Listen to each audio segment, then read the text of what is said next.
Let us study another important property of matter, that is diffusion.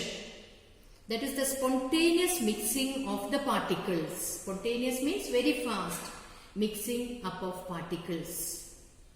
Now let us try with a piece of agarbatti and then we will explain. Now I am burning this and let me put it inside this. I have taken 2 boiling tubes.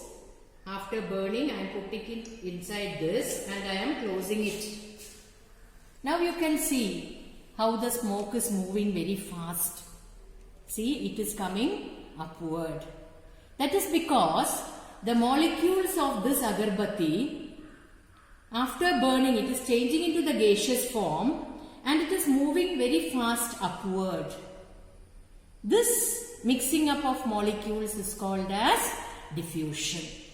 And you can see it is very fast in the case of smoke, that is the gaseous form. Let us see diffusion in the case of solid and liquid.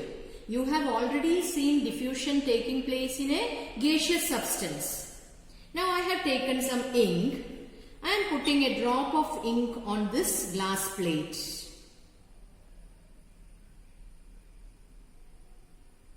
Is this drop of ink mixing with the solid glass?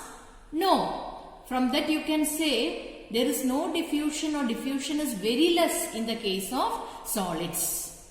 Now I will add a drop of ink in water.